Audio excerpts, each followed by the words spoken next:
Hey, what's up, everybody? Welcome back to the Championship Leadership Podcast. And I'm excited. We got Dana and David Hagstrom with us here today. They're in Mexico, of all places, which is a pretty cool and unique story that they have. And maybe we'll get into that here today. But thank you for taking some time to join us. Appreciate it. Well, thanks, Nate. We appreciate you inviting us to be on your show. We're delighted to be here.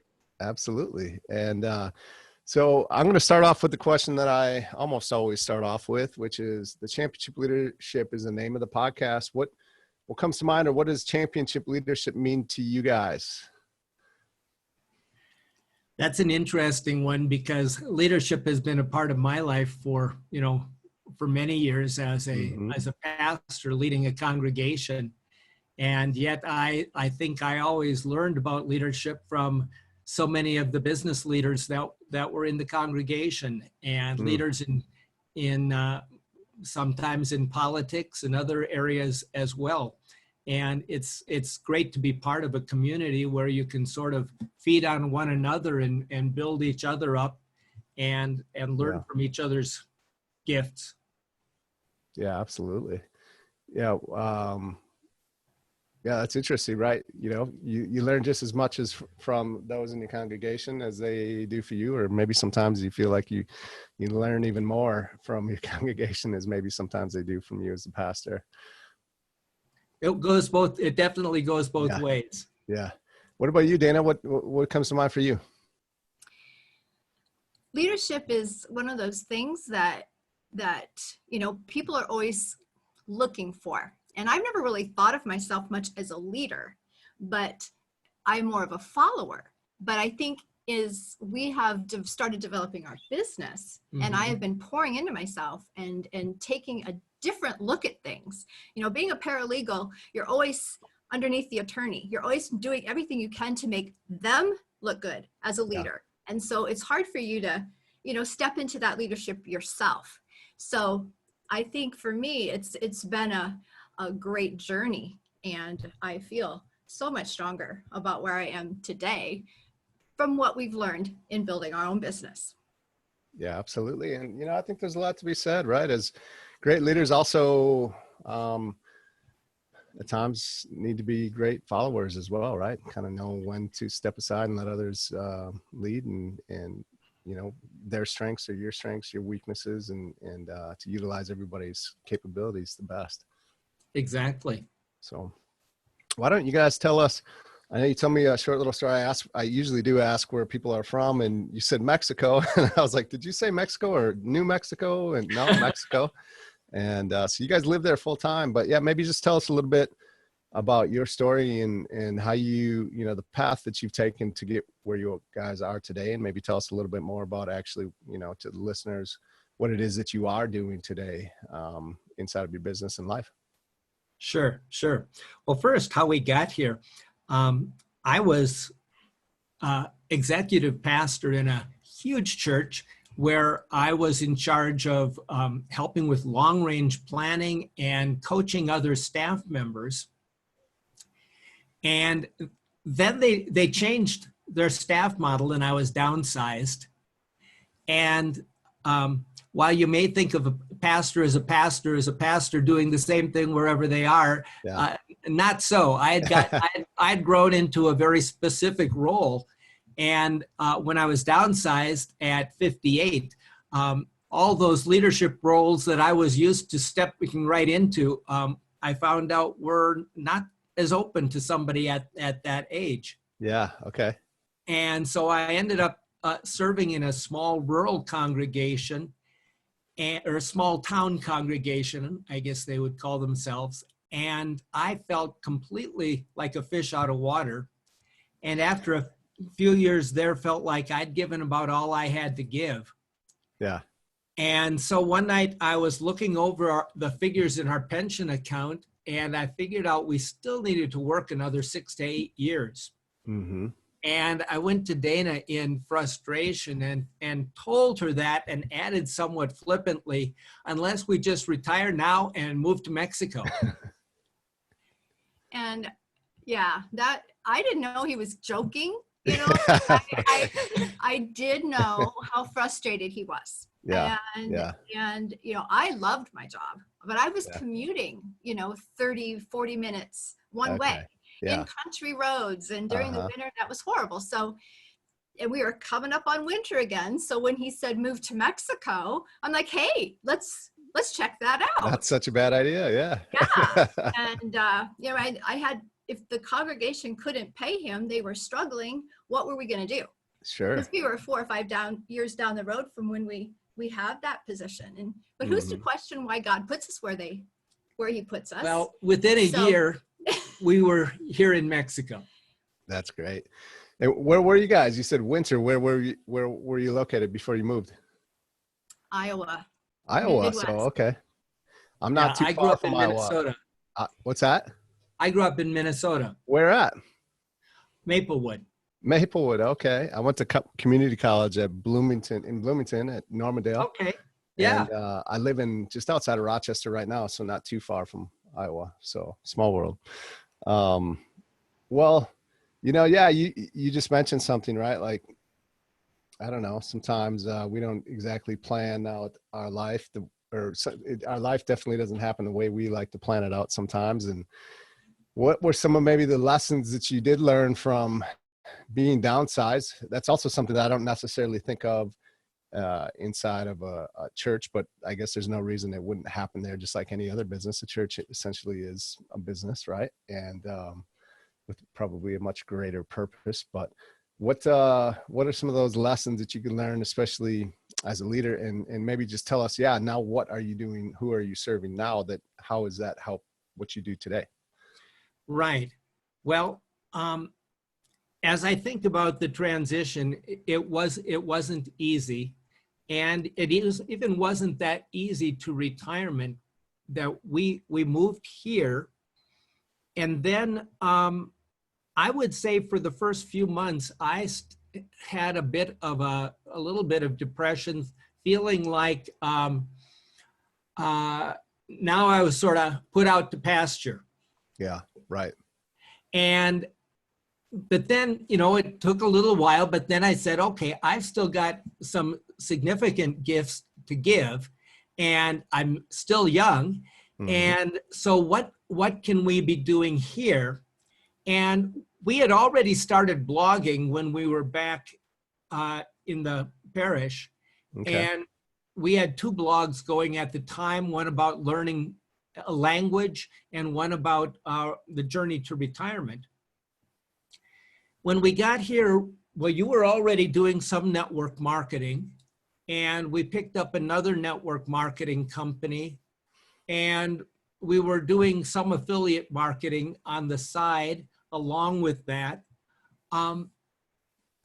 but still trying to get traction and trying different approaches and following different gurus that one would say, yeah, it's all about this, and another, right, it's all about that. Yeah. And so we had been learning a lot, and I'll just fast forward a couple of years.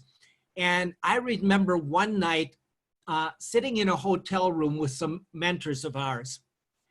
And we'd been in a full day of training, and our friend helped tighten up a few details in our 90-day business plan, and then told me, you're ready. You need to be out there coaching others. Yeah.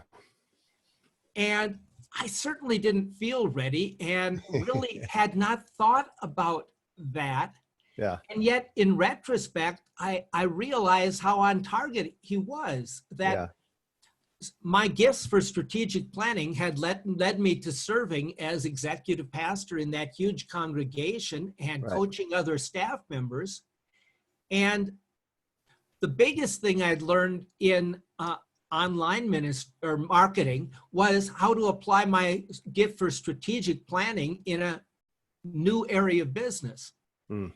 And so he was right that coaching and helping others plan, you know, a route to the desired future that they have in mind was really a sweet spot for me. Yeah. There was still one thing missing, though. I would have to say at that point, we found that we could help people with almost any individual piece of online marketing because we'd learned, something about everything. Yeah.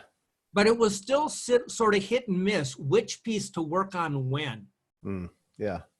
And it was like we were putting pieces into a jigsaw puzzle, but we didn't have the box.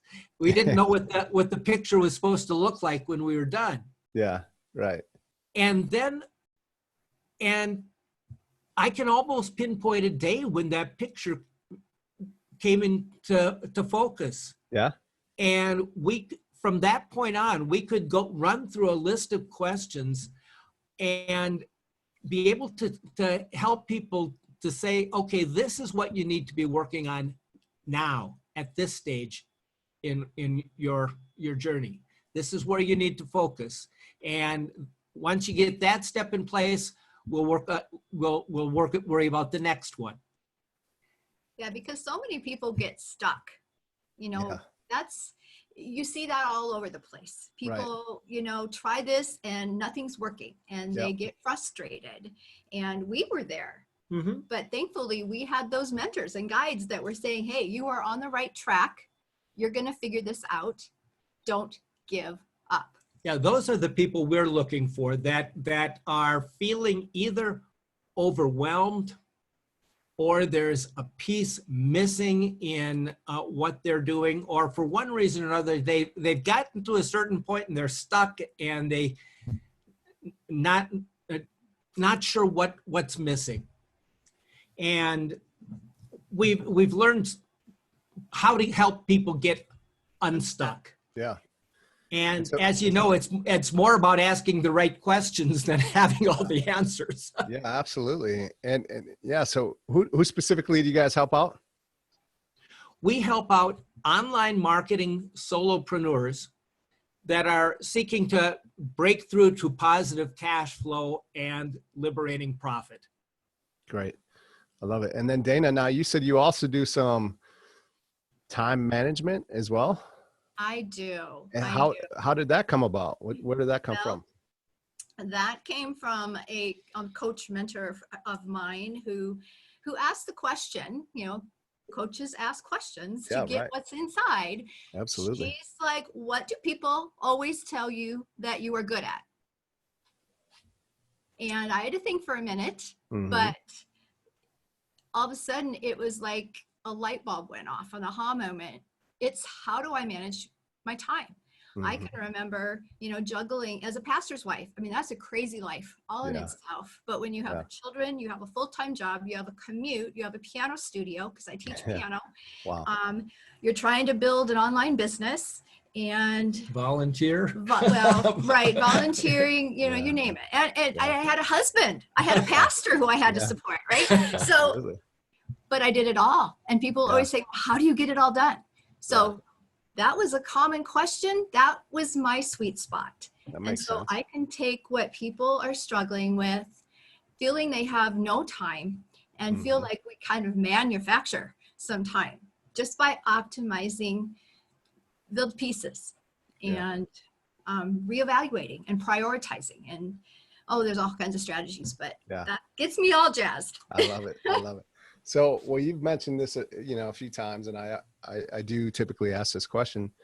You've mentioned some mentors that you've had. So maybe, who are some of the championship leader coaches, mentors that you've had, and what specifically is it about them that's really stuck out to you, that really has helped you, or that maybe you've taken to help and mold you into as well the leader that you are today as you go and help others?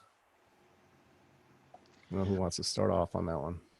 Well, there are a number of people that come into or that come to mind. Probably number one for us has been Todd and Leah Getz, and who are outstanding leaders in this, and they have been tremendously supportive to us and have always been there to ask the right questions or to prod us to take the next step. Point us in the right direction. Say, hey, maybe that doesn't fit for you guys. Sure. Yeah. Or be able to go and bounce ideas off and say, hey, I'm thinking about this, and here's some of my ideas. And he would, you know, come back and, well, if you thought about that, and help clarify the directions that we're heading. Yeah. Okay. Great. Anyone else? Yeah. I think of Norbert Orlowicz, Brian Finale have both been helpful. Diane Hockman really got my mind straight. Yeah. You know, Mind straight. Yeah, to make sure that I know that I'm enough. Yeah. And that I have value, Yeah. and don't worry about what anybody says, because that can really hold you back. And I think as I'm working with some of our coaching clients, that's what I see the most.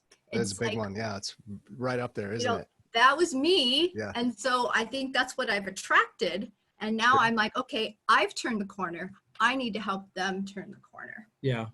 And then I think of Steve and Antonio and Ron and Mark. You know, there's just a host of others.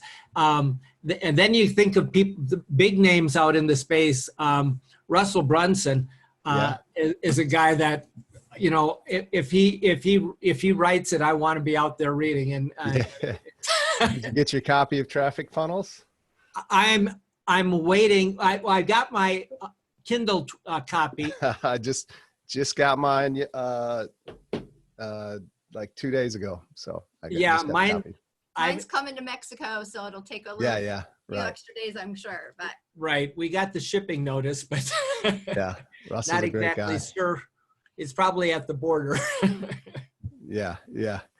Well, thanks for that. I appreciate it. What's kind of the vision for you guys? Where do you want to go? I think great leaders have great vision and courage also to take action on that. I mean, you had a lot of courage to take action and move to Mexico, which I think is a huge leap that many would have a hard time doing.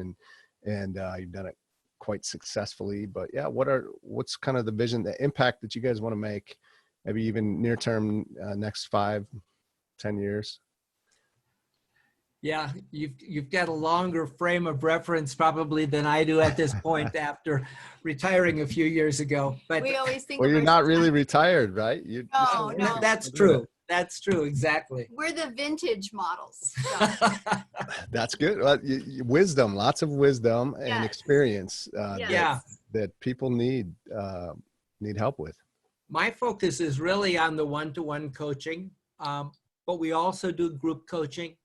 And probably by later this fall, we'll be launching a digital course as well.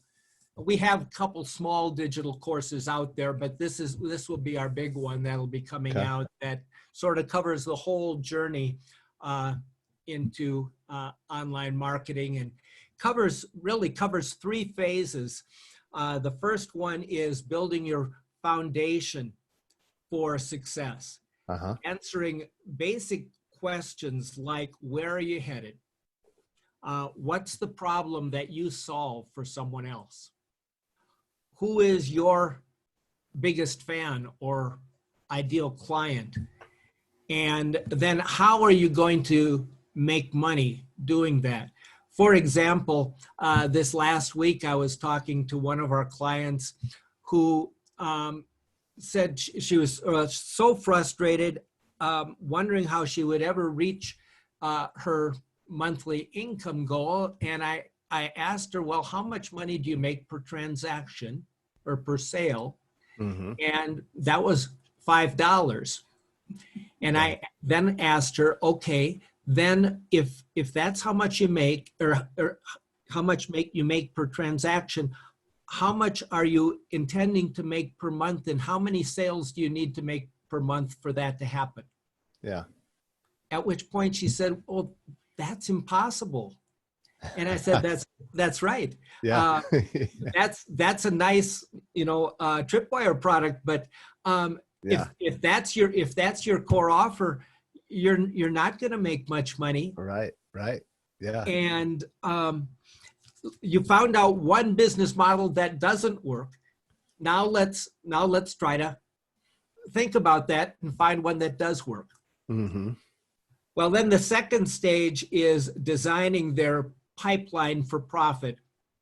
And at this stage, you're wanting to think about how do you bring people into your pipeline, or it might be how do you get leads? How do you bring people onto your list? Yeah. How do you how do you build your own authority so that they see you as someone that they want to listen to?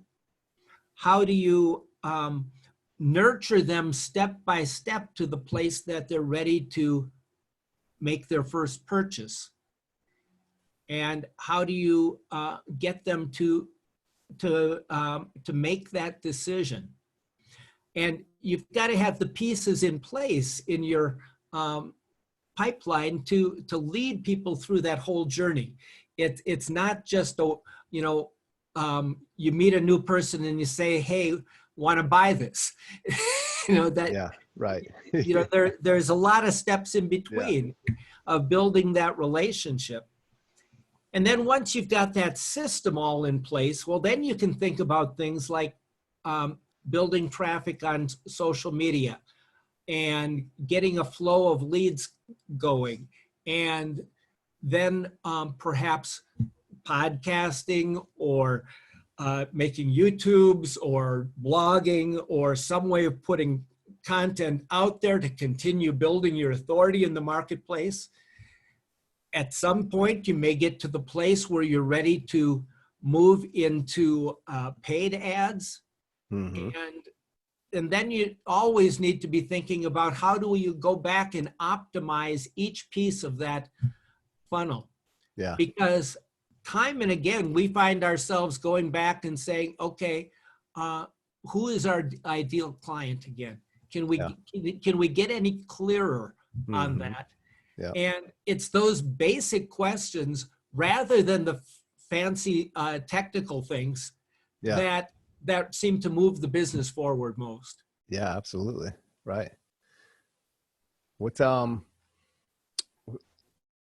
is a critical moment or like a turning point for you guys that I like to ask this question, because I think there's a lot of listeners kind of at that fork in the road moment in life. And obviously you have made the decisions that you have because it has you where you are today. But what is maybe, I'm sure there's many, but what is maybe a moment that might stick out to you guys that really was this critical moment that you did have the courage to make the decision that you did, which has you where you are today. But had you not, you could be somewhere really different in your life. Something come to mind for you guys? Well, I suppose that in one way that one of the biggest ones was for us when we decided to move to Mexico. Yeah, and it was. Did you say that was how long? Yeah, from the moment you told Dana, kind of flippantly, to that, hey, maybe we might just need to move to Mexico, to that actually happening. It was probably within a month or two that we were clear in our own mind that that's what we were going to do. Right. We'd gotten confirmation from our financial guy that was a smart thing. And we'd made a trip to Mexico. We'd been praying about it.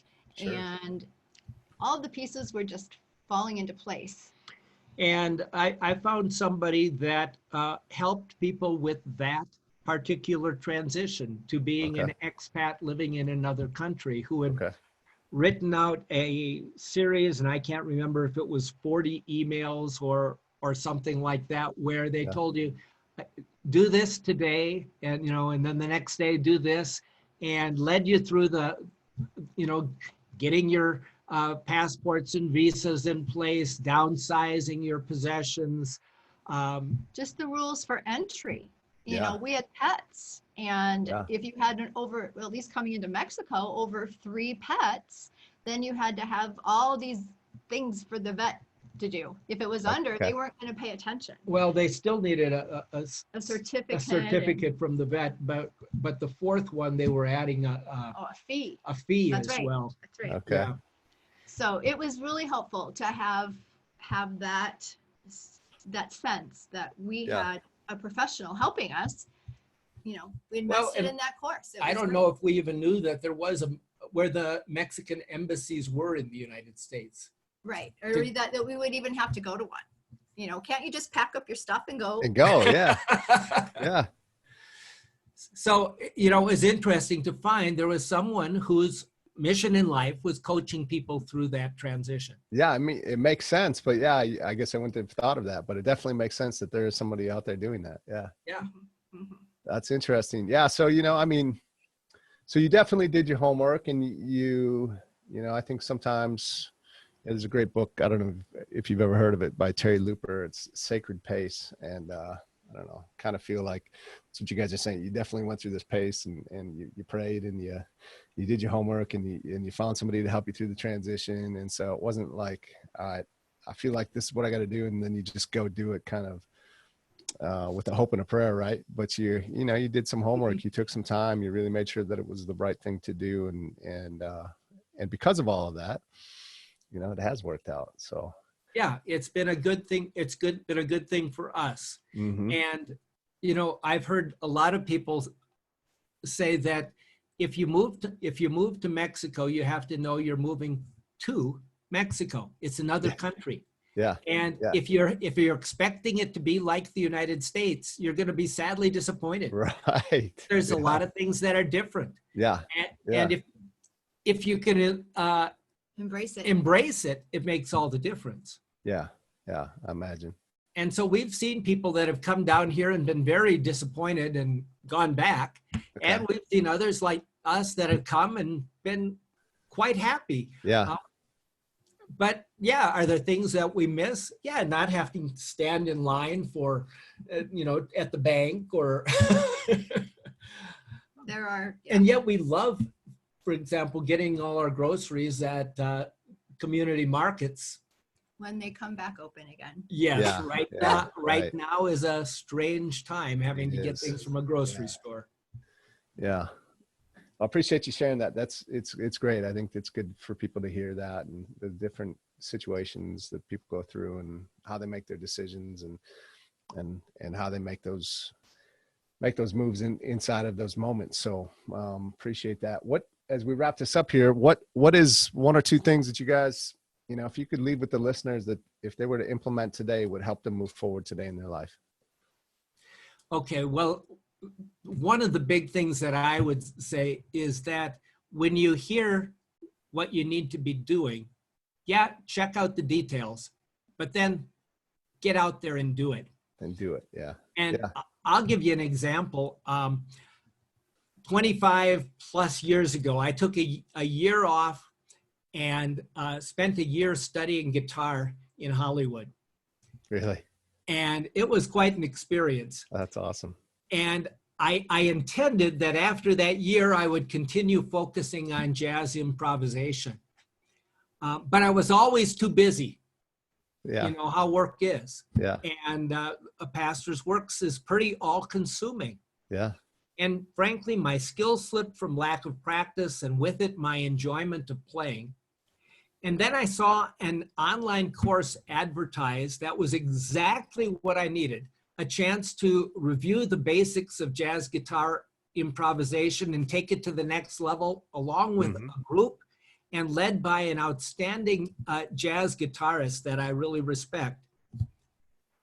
But then I told myself, well, but you could do that on your own. You've already had, so much training. You really just need the intentional, focused practice.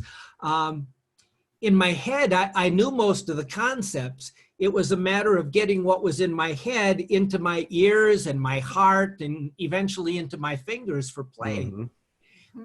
So another year goes by. Yeah. And finally, I sign up for the course. Yeah. And I'm amazed at how quickly I progress. I bet. My skill level, my confidence, my enjoyment, and enjoyment is the big thing. Yeah. I'm not planning on being a professional. I just want to enjoy what I'm doing. Yeah. Yeah. But it took that simple accountability of a teacher, a curriculum, a group working through it together. Yeah. And so, if you're feeling that prodding that you need to get a coach, Yep. or take a course, or Yep. whatever it might be, do it. Do it. Yeah. Yeah, that's great. Thank you for that. Dana, you got anything that you'd like to share? One thing listeners could, if they implement today, would help them move forward? I think it comes back to gratitude. And I'm working with a couple folks that are working through some hard times right now, not sure what they want to do in life, kind of thing. But what I notice is kind of a common denominator is their lack of gratefulness or gratitude for even the simple things, like I woke up breathing today, or I have food on the table. I mean, we all have things we can be grateful for. And so I just heard from one of them yesterday. She did a live. She doesn't do lives. This is like amazing. Wow. She did a live and she was talking about gratitude and how she starts every day by writing down 5 things in her journal. And I'm like, yes, yes, yes. And I'm watching this person just blossom in front of me. So it's gratitude. Yeah. We just need to embrace it. And especially during this crazy time, even more. Yeah. And it's interesting how most of us are looking for someone to answer the question how and give us some new tool that's going to make a big difference, right off. Yeah. And more often than not, the tool that we need to get in gear is our mind. Right. And once we get the right mindset, and I'm right with you that having that attitude of gratefulness and thankfulness for each new day and the blessings it brings, that's often at the heart of it, rather than the details of how you need to do the next thing. Yeah, absolutely. Well, I really appreciate you guys taking some time today to be with us. What are a few ways that we could, follow you guys? And, do you have any place in particular that you could send the listeners to check more out on you guys? Yes. They can go to our website, which is David N, just the letter N, Dana.com. And on our website, you can find how to connect with us in other ways. Yep. We've mentioned the solution framework that we've are offering now to help you to attract your ideal prospects and get that lead flow going. And that's just our website, davidanddana.com/solution. And that would be a great start. We'll give you all of our social media addresses and such, so you can put that in the show notes. But yeah, absolutely. We'll get that tagged up too. So, yep. But I appreciate you guys coming on. Thank you so much. Well, thank you, Nate. Thank you, Nate. It's been a pleasure. Absolutely. Have a great day. You too.